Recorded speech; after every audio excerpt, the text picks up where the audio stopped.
this week's episode of Fuelcast TV. As you can see, we're going through a new little bit of rebranding and a new studio here. I have a special guest that came in this week. This is fun because this is Nick Rudy from WMKT, does Talk of the North Radio. And I've been on your show a couple of times talking about the Iron Pig stuff over the last couple of years. So we had a Twitter exchange the other day, and Nick messaged me and said, hey, let's have a conversation about media ethics and how some politicians kind of expect puff pieces and that kind of thing. So he took some time out to come over here and actually be in the studio. So I'm grateful for that. Thank you. Oh, thanks for having me. So I just thought it'd be a great conversation to have. And so welcome to Fuelcast. Thanks. Yeah. So my goodness, I've been noticing a theme also in your tweets. You've been referencing Dave Bondi a couple of times. You're talking about media ethics, and there's just some stuff going on behind the scenes of even the show that I do. And I'm like, wow, this is kind of like a perfect storm of having some of these conversations about, and right as we lead up to the primary and to the general election, I don't think people get to peek behind the scenes of what really happens. And I'm really grateful that you're having me on, because this is a good platform to do that sort of thing.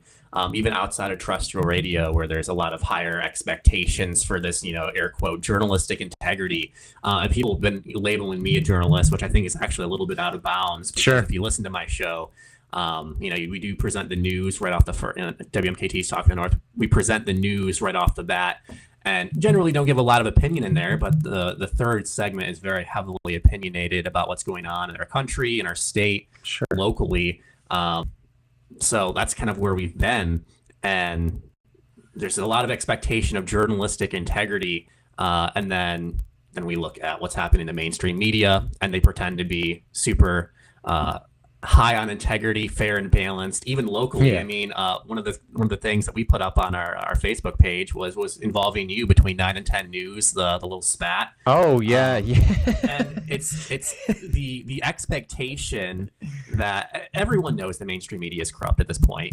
Generally independents, Republicans, and even some of the moderate Democrats, I would call them, like the Joe Manchins, know the media is corrupt, and even at the local level. So we're looking at the local level here first. We'll talk about the media for a second, and 9 and 10 News was replying to you.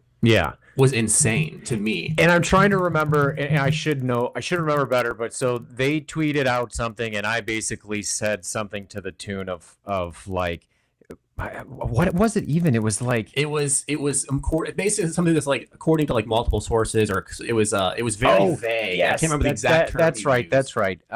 It was something about the Goshen, wasn't it? The battery plant in mid-Michigan, Big Rapids area.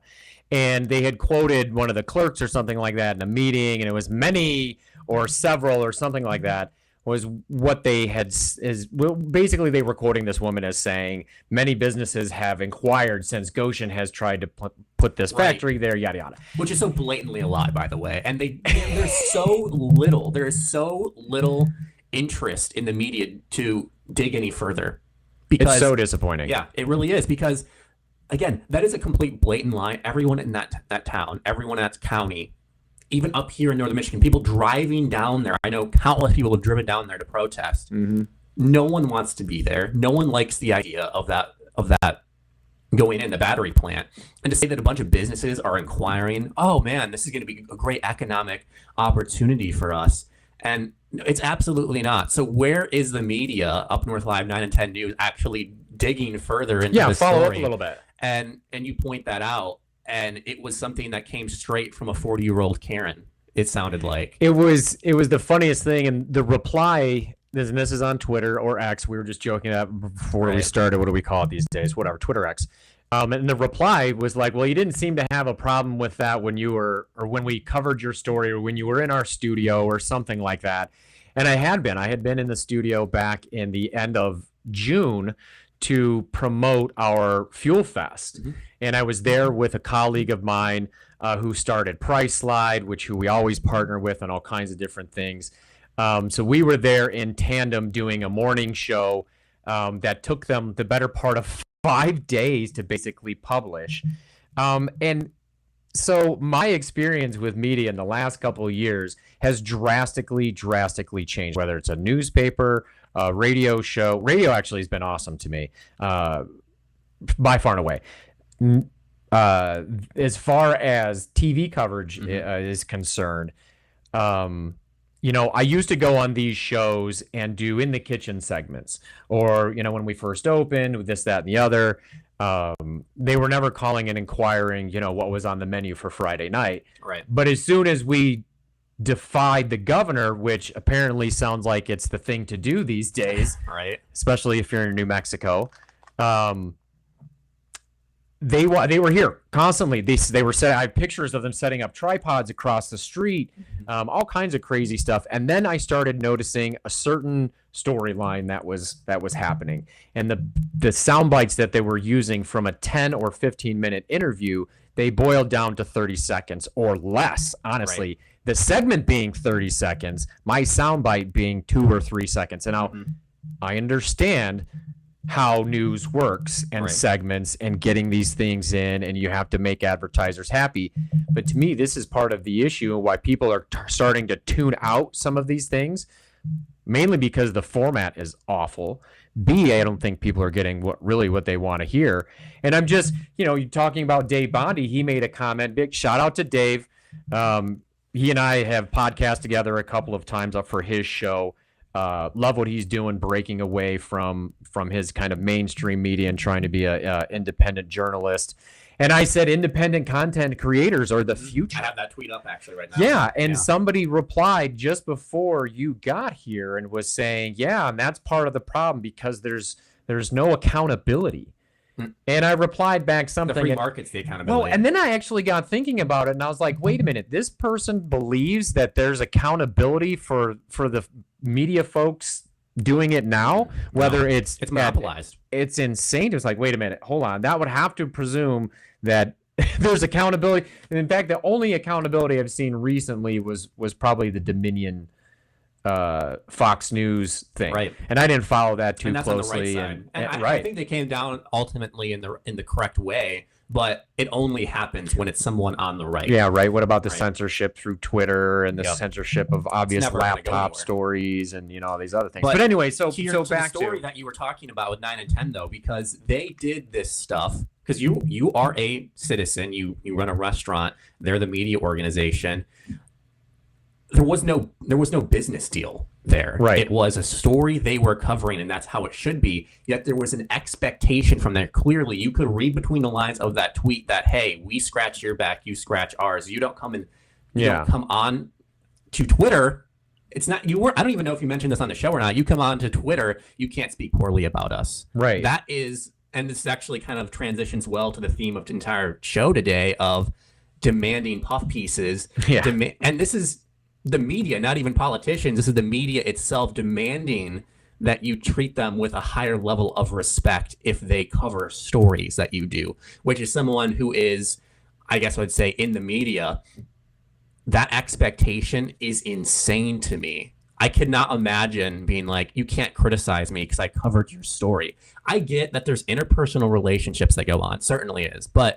And so sometimes you might phrase things in a less harsh way, but to say that you were above critique because you've covered a story is absolutely insane. It's totally insane. And they're so monopolized in local media that it doesn't matter because they're always going to be there. I mean, our local newspaper has traditionally been the Gaylord Herald-Times, Petoskey News Review, Charlevoix Courier. They used to be sort of independently, locally owned, and now they're USA Today owned.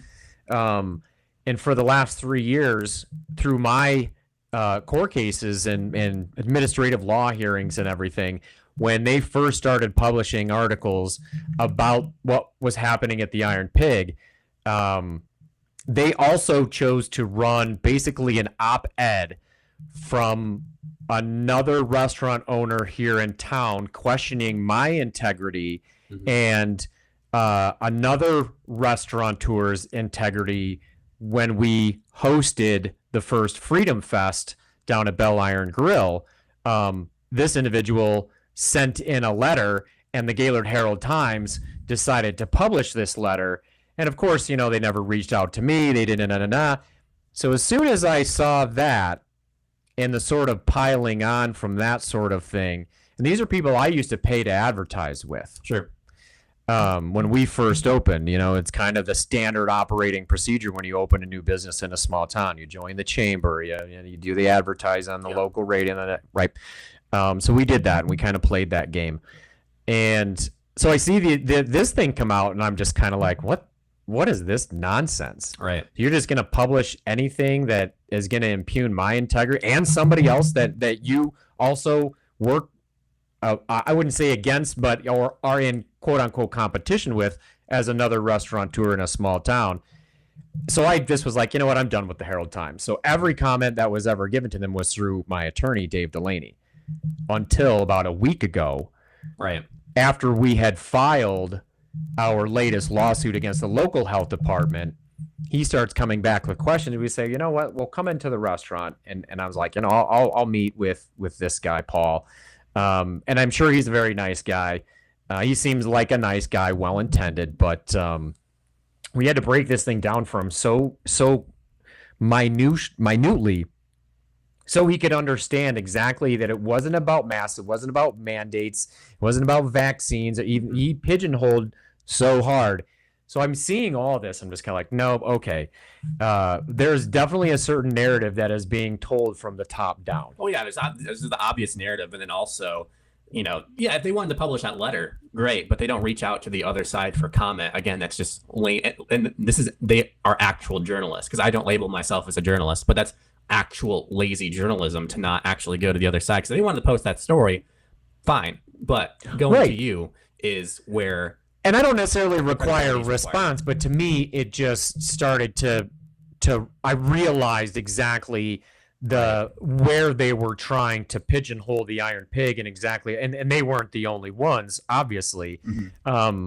But then again, that's why I appreciate you and the conversations that we've had, because you're able to, I always say this, remove the emotion from these things, and let's have a discussion about the logic, and in this particular case about the law. But these other folks didn't really want to do that. And even 9 and 10 News and Up North Live, almost every segment was ended or curbed with the local COVID statistics for that time. Right. See, what something that I've noticed as well that is missing is the lack of work to do basic journalistic standards. However, to meet basic journalistic standards, but also there is a lack of genuine interest in digging further. They just are like, all right, we're just going to listen to the experts. Why do you think that is?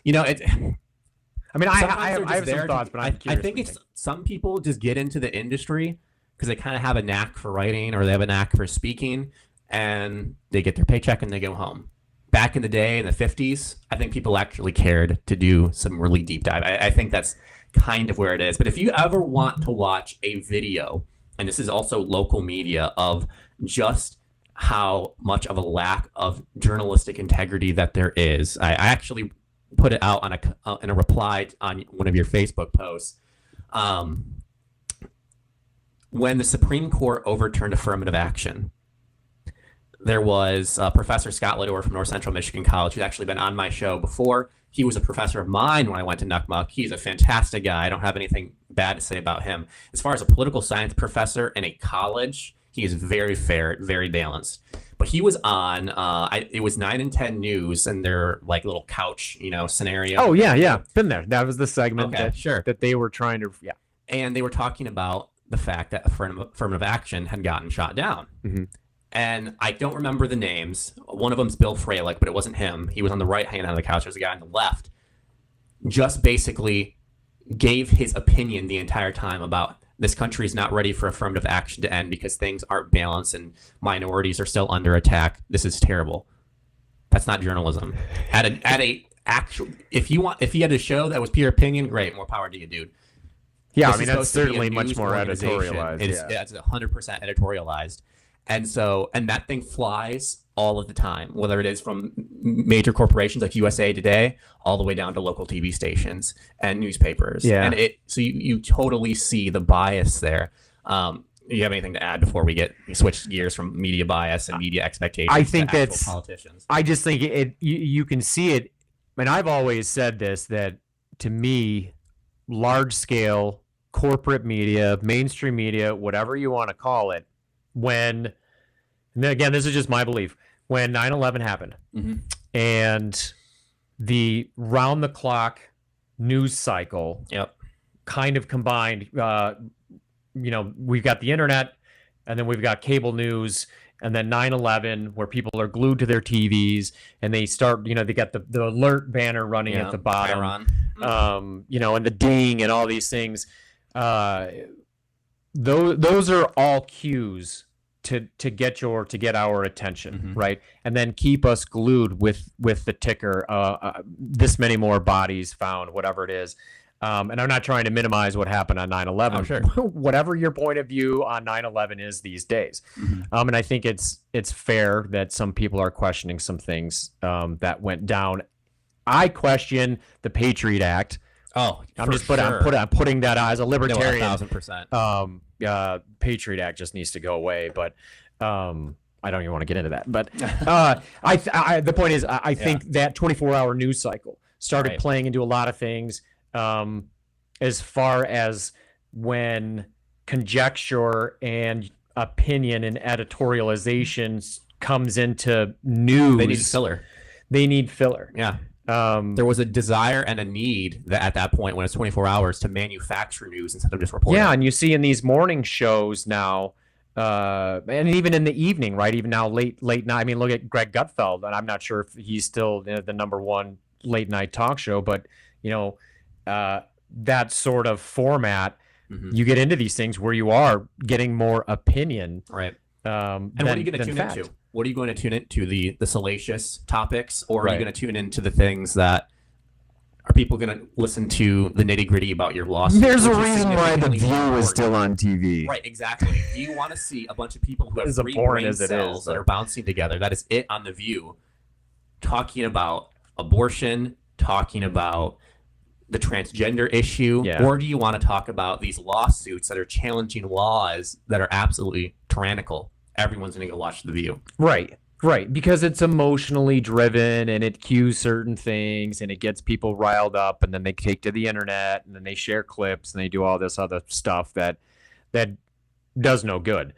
But and the schools have a big part of it too, because I think that the education system is largely why our country's headed so downhill, because you don't get straight out the birth canal with a journalism desire. You might have some of the initial skill sets, but you go through the university, you get a journalism degree. Guess who taught you? The people who have the narrative in mind. I can't even get into the discussion with public education with you right now. I was at our local public school workshop the other day and was denied my 3 minutes public speaking time. Of course.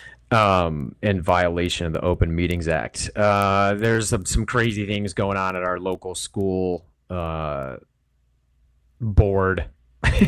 Crazy things went on with our local health department, as you know, and it also happened at our local school. So I've been kind of following some of that. They're now just starting to record their meetings. I've been recording their meetings for the last about month and a half or so. So kudos to them on that. But the other thing I'll say really quick with these mini articles that come out, right?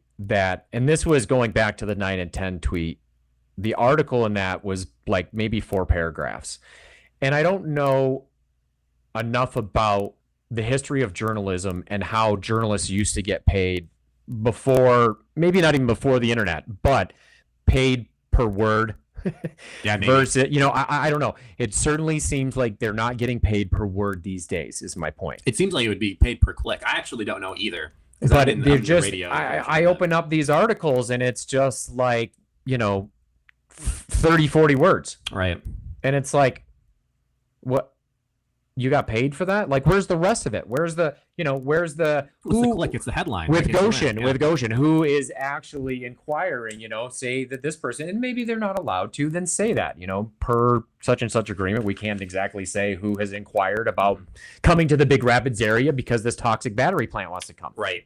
And actually, mentioning the toxic. Sorry, I'm editorializing. No, it's all good. No, I mean, like the pay for click is actually a topic that I would like to get into later. I do want to talk about some of this, local politicians and their expectations in media. But but yeah, I think there is a lot of. Could you imagine if you have a staff of even just 5 reporters that you're a part of one of them, you get paid, your pay rates based on how many clicks you get. You are going to make the headlines as just bleed and lead as much as possible, and you might lose some of your journalistic integrity that you may not even ever had, just so you can get those clicks. Because if you don't get the clicks on the website, if people aren't tuning into your segment, you are not going to make it as a reporter.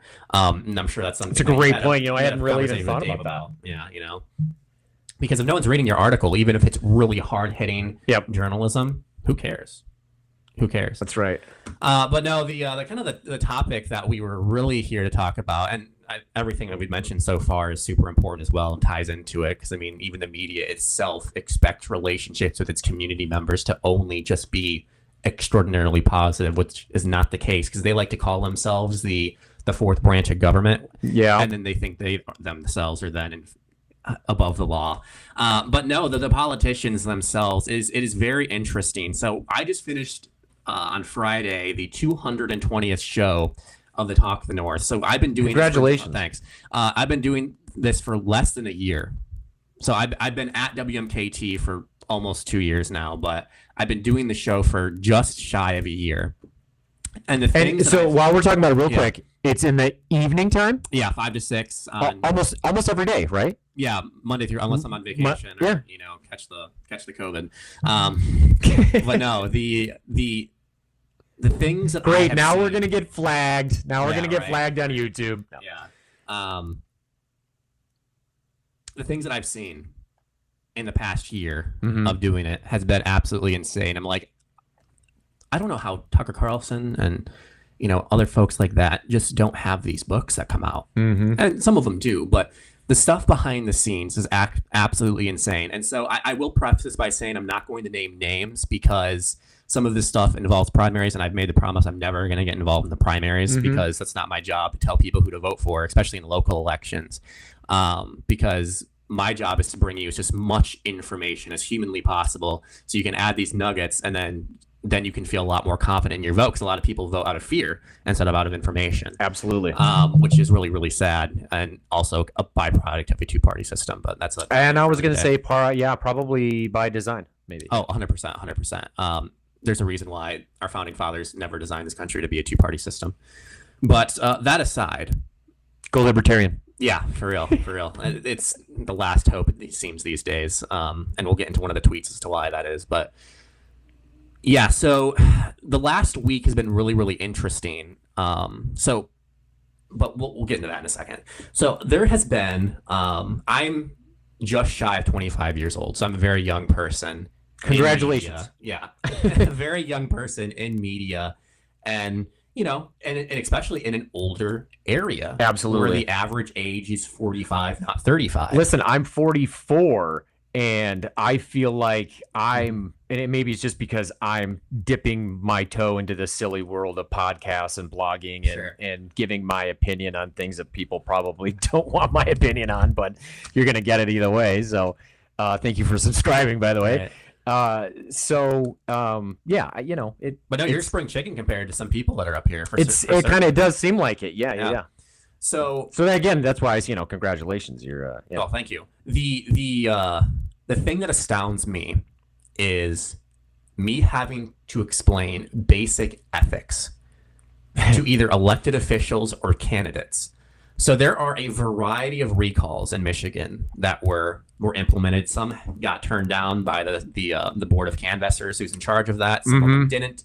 But there's a few of them up in northern Michigan. Are these mainly around 2A, the red flag? Yeah. That's mainly? what 99% of even the ones just generally writ large in the state are for, is for the red flag laws and things of that nature.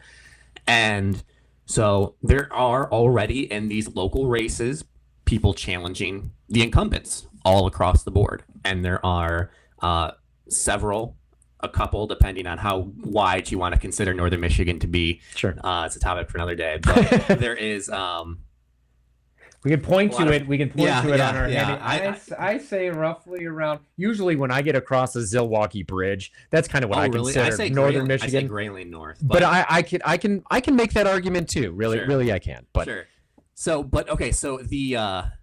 there was an individual who was running for office in the upcoming election, and one of the people is also the incumbent is facing a recall. Wanted to come on and talk about the recall. That is a big no-no, because you are benefiting from the recall, softening up this opponent. If you want to come on and talk about your campaign, great.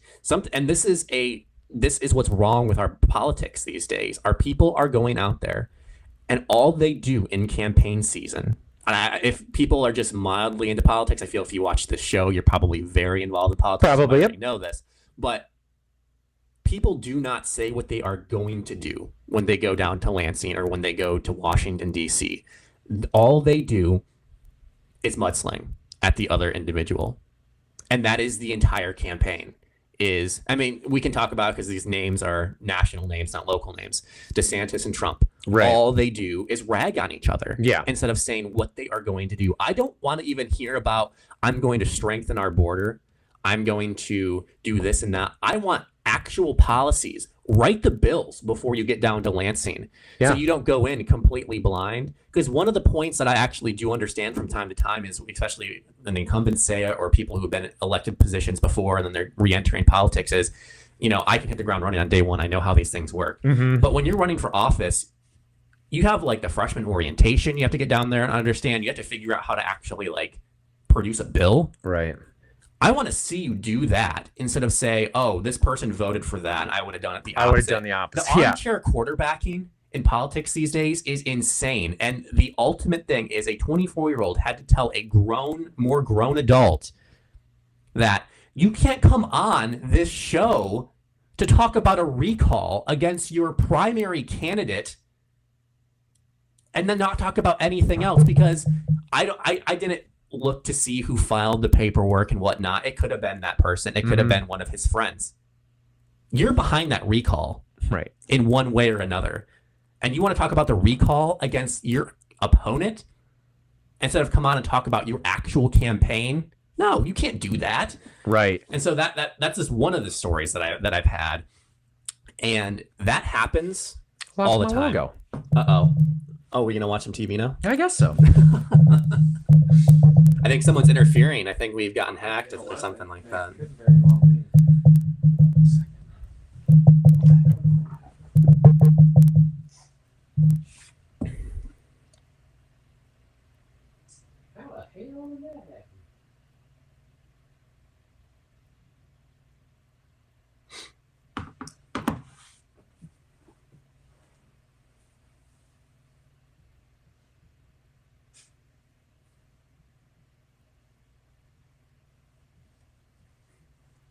It's very strange.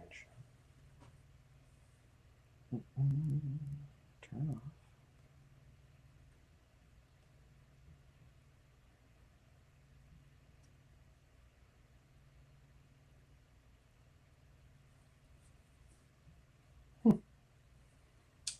I've never had that happen before. That's good to know that might happen sometime. True. Lord.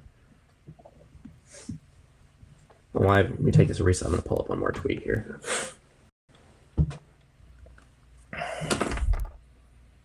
My skills with a movie come in handy.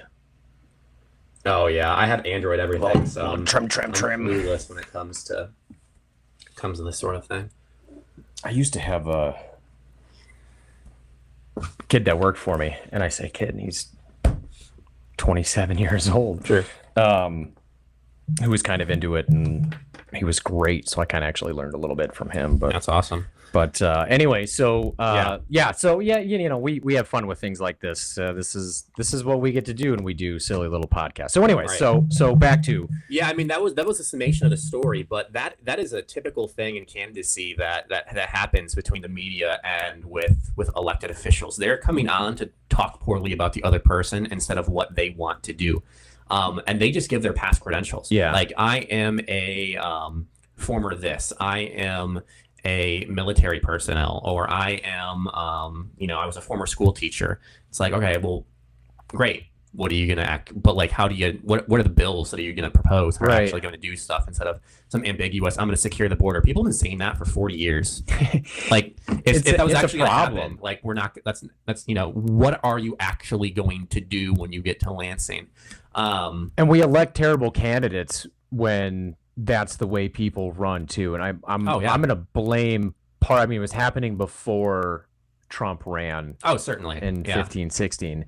The fear just got heightened. Well, it showcased the power of personally attacking, kind of being salacious, the shit tweeting and some of that other stuff. And the people are here for it, frankly. Yeah. And that's what I mean. So people have really started to kind of pick up on that sort of thing, whether you like it, whether you don't like it, it's now part of that. And I think a lot of people like it, and if that's what the people want, great. I think they like the honesty. I think they like somebody that and I have experienced some of this myself. People, I just got a 1-star review for the Iron Pig this morning. Nobody that had ever been to the restaurant, but it's and they're always an anonymous handle. Oh, of course. And this person, for whatever reason, I think she's a woman. I don't know what that says about me, but you finally understood them after. I don't know. It's something like their handle is something like Husky Lover or something like that. Whatever. It just doesn't seem like a male handle. But I digress. They just said, well, I will never eat here just because of the quote owner's responses to negative reviews, blah, blah, blah, blah, blah, blah, blah. And then went on to kind of chastise me about what kind of business owner I am. And it's just kind of, it's ridiculous. And of course, everybody's entitled to their opinion. And for the most part, I don't really care. Mm-hmm. I'm not going to change my barbecue sauce because you thought it was too sweet or whatever the hell it is.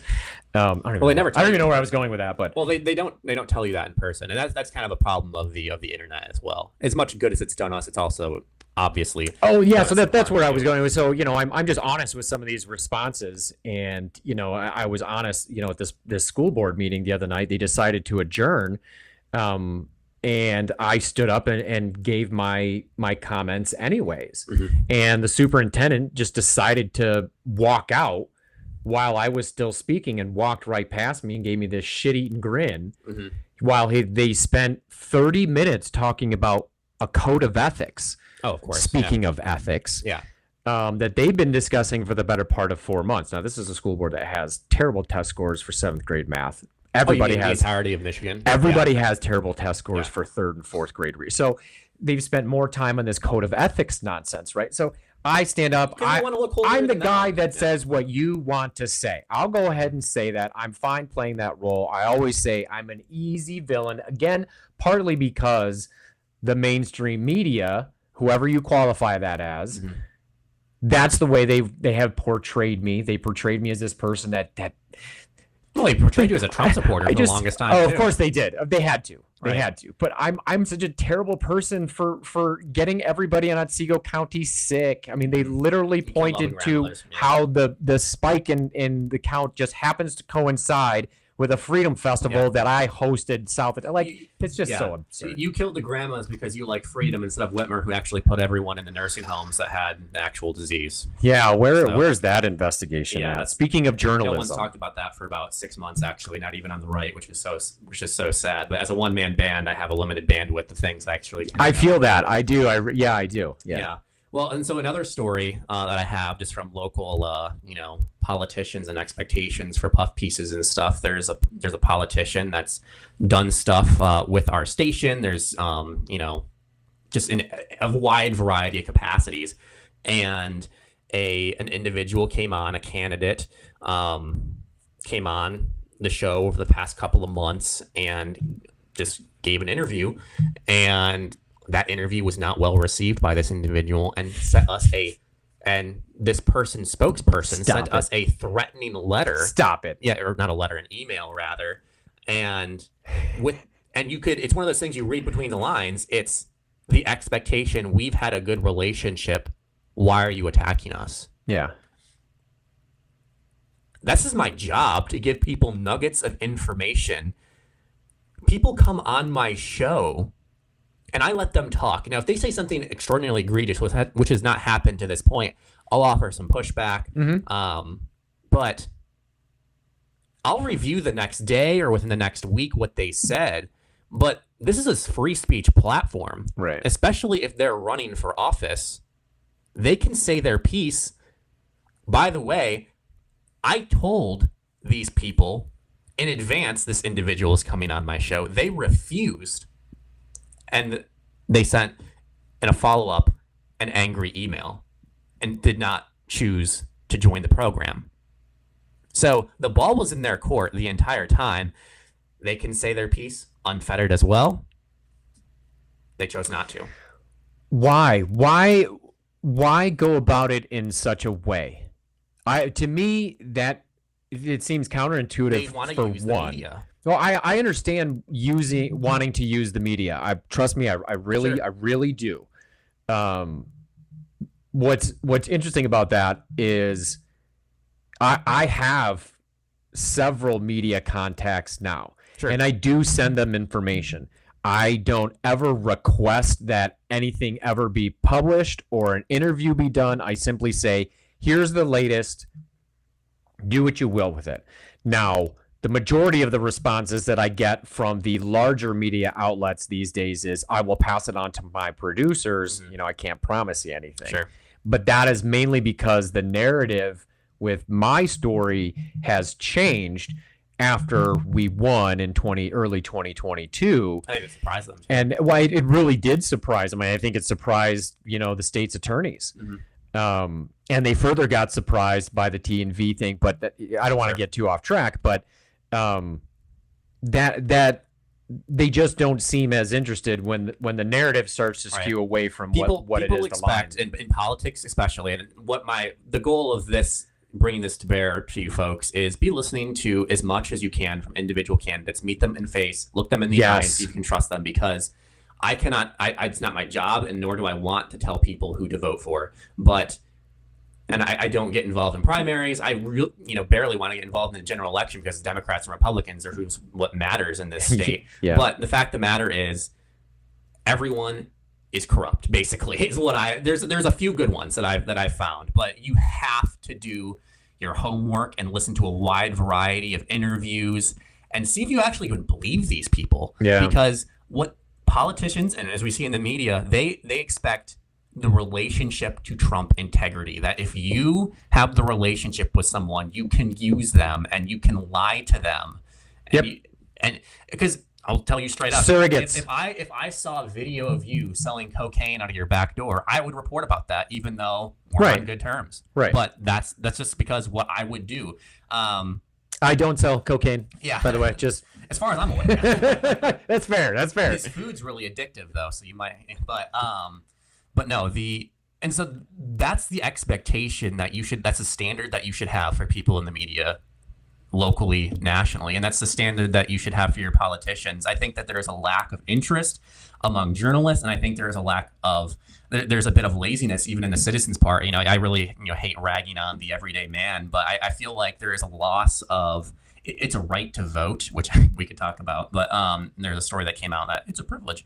You have a right to vote, but it's also your civic duty, and you should go in informed, and you should go in not scared. And so that's what I like doing on my show, is to get you as informed as possible. This is why I let these people talk, even if it sounds like there's a catfight going on, even if it sounds like the guy is a complete kook, the woman's a complete kook, whoever it is crazy.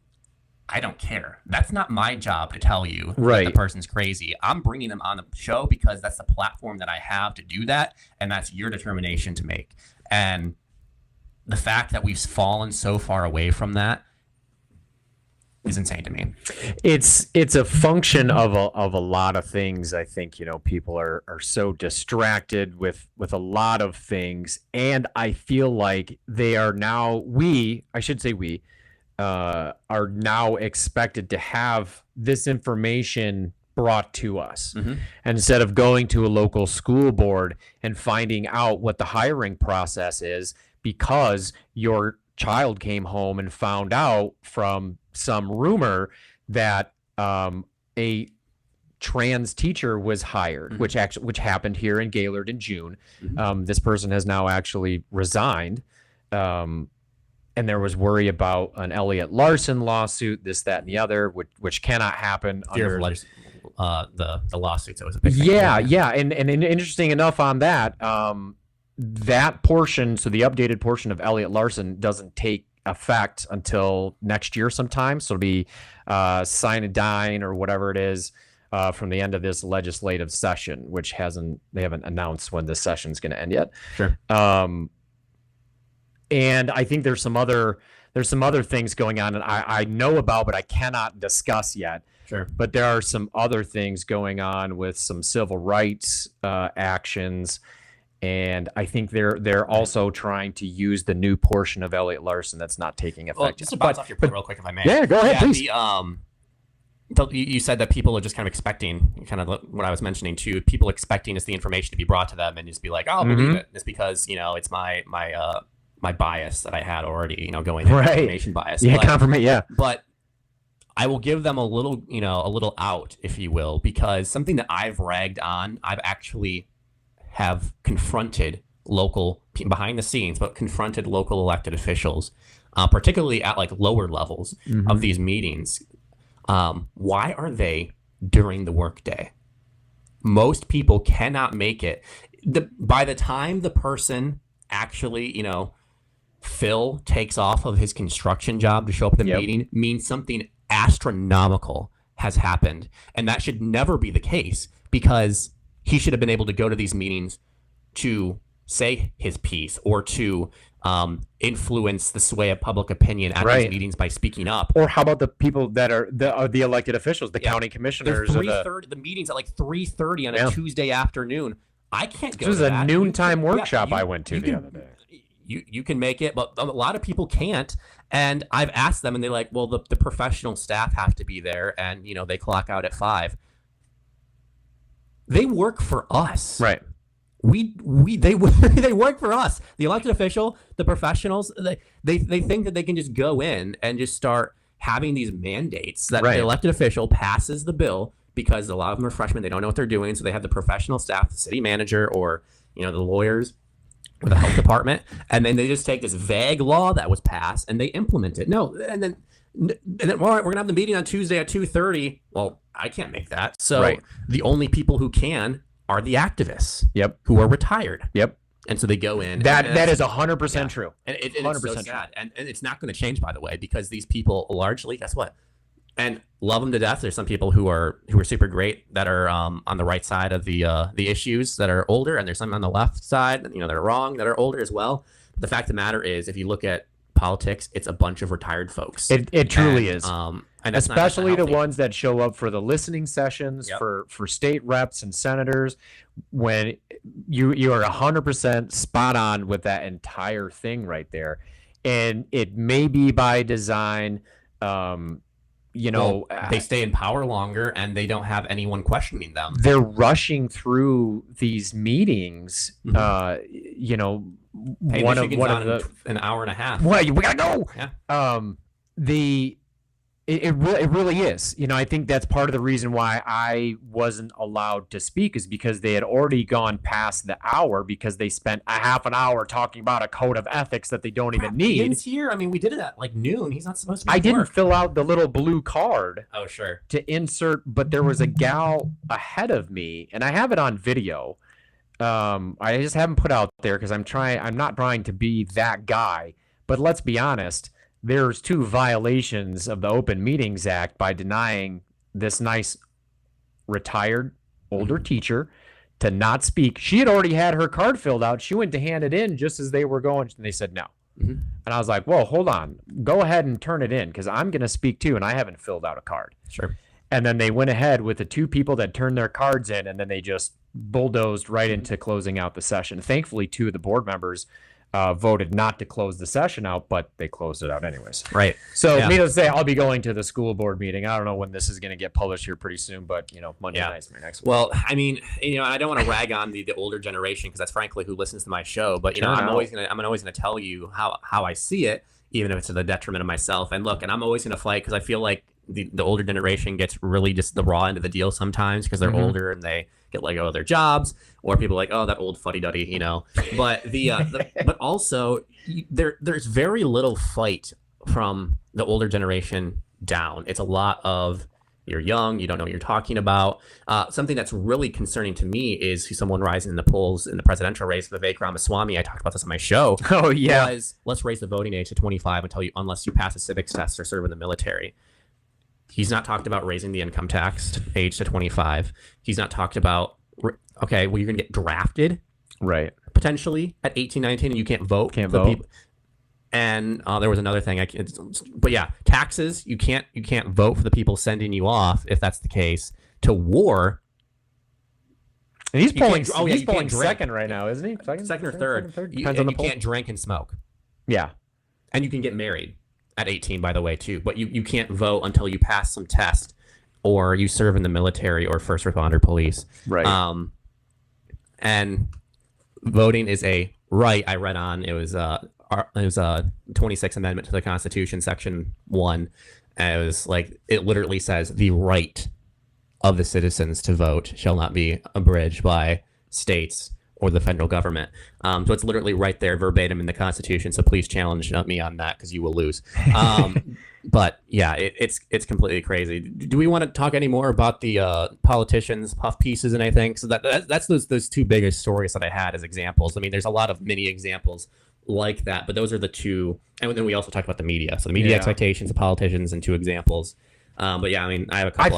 I think the big takeaway really is that you need to turn out. Mm-hmm. You need to listen to, multiple sources. Go talk to these candidates individually. Go to their listening sessions or coffee hours or whatever they have, which, by the way, are mostly attended by retirees, the older generation. If you want to call them boomers, fine. I don't really give a shit what you call them. I don't care. But you're 100% right. And then the school board meetings, they're the majority of the ones that are there. The county commissioner meetings, again, during the day, they're the majority of the ones that are there. They're speaking up. I'm not really sure what's going on with the younger generation, and I'm not trying to blanket statement them all. It's not perfect either by any means. But it seems like I have noticed though. This graduating high school classes right in here, and maybe part of it is because of being shut down for COVID, and they kind of had enough of it. But we had some kids here locally when the local health department instituted the mask mandate, which is part of our new lawsuit challenging the local health department's authority to do that. We had some students that protested, and the police were called, and it was a peaceful protest, but they turned out to school board meetings, they turned out to city council meetings, turned out to the board of health meetings, all these things. So maybe there's a resurgence in that civic duty that you were talking about beyond voting. Yeah, don't even get me started on youth and COVID, because there's the governor, the health department locally, the World Health Organization, everything at every single level of government is responsible for this. There are going to be mental health problems stemming from COVID that are never going to 100%. Go away. It's never going to. People have developed alcoholism. Yeah, dude. Because I was in college, so I started Central Michigan University. I can't remember the exact year. Fire up chips. Yeah, fire up chips. I had one semester before COVID hit, and everything else was in COVID. Everything, and the amount of just depression on campus, and it wasn't because we were in Mount Pleasant, because that place is a dump, but the amount of depression and hopelessness and this lack of direction people had during COVID is insane. People killed themselves. They created addictions. Yeah. And that's only the tip of the iceberg, to be honest with you as well. That's the immediate effect that we're seeing. Yeah. And then they're vaccinated, and Lord only knows if that's going to have severe problems down the line with whatever was in the vaccine. But I know that's not the topic for today.